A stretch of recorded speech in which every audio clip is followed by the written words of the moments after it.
Members of Congress are currently on their summer recess. They'll return to Washington after Labor Day. Those in agriculture hope one of their first tasks upon arrival is progress on a new 5-year farm bill since the current extension expires September 30th. We talked with Brad Lubben Wednesday to look at the chances action happens before the deadline and what lawmakers need to do in order for some sort of movement to take place.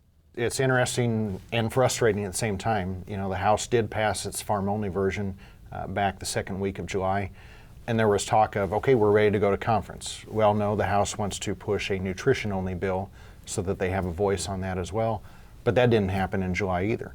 We're waiting until after Labor Day when Congress comes back in session and looking for either quick action on a nutrition bill that's to garner predominantly Republican support such that they can move to conference with a full voice, or a plan that simply says let's get to conference and negotiate it there. What's the hang-up for the nutrition bill? Why does members of the House, why do they want to get this nutrition bill through at the same time? Well, certainly the House Republican leadership does want a position on nutrition going into conference committee with the Senate.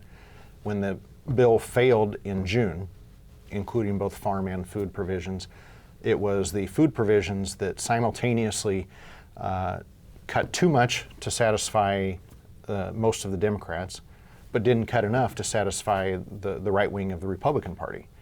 So stripping out the food provision, we did get a farm-only provision or a farm-only bill through in July, but that suggests there's no official House position on nutrition, and that leaves us sort of wondering where negotiations start.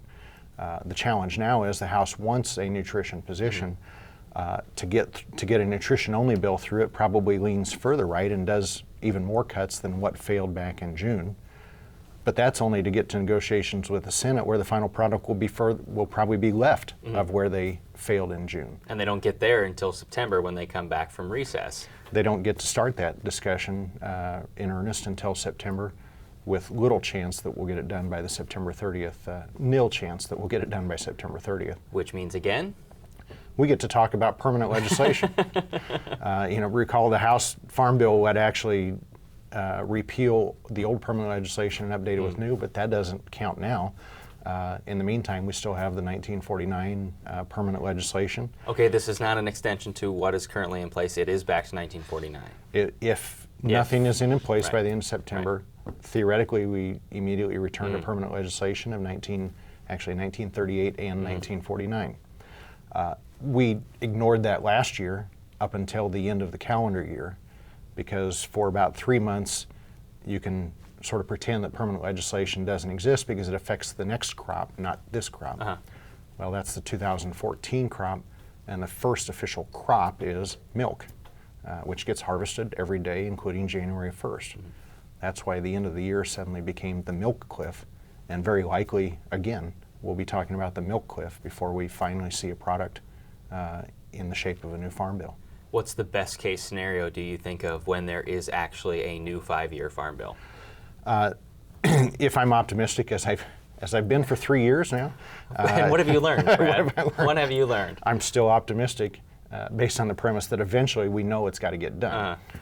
And simply extending it without reforms doesn't satisfy any of the movements out there. So the optimistic scenario says we don't get it done in September, but we do get the negotiations started in earnest such that we have a full bill ready to go in December that can be voted on and passed before the end of the year milk cliff hits us. The Senate Majority Leader, Harry Reid, has said that he does not want to make an extension and he won't make an extension. What does that mean? Well, it's clearly in a good bargaining position for the moment to say I'm not going to extend something because it's the House side that has been the laggard here in getting the job done. So all the pressure is on the House. On the other hand, we can go past the September 30th date without an extension. We did so last year. It officially means some programs do expire, but they can use up available funding. Some programs like food stamps, like food stamps have permanent authority. The farm programs continue to operate for the rest of the crop year. So we don't have an immediate crisis on October 1st. So it's simultaneously possible to say I'm not going to extend the bill, and yet I'm also going to imagine negotiations extending well past October 1st.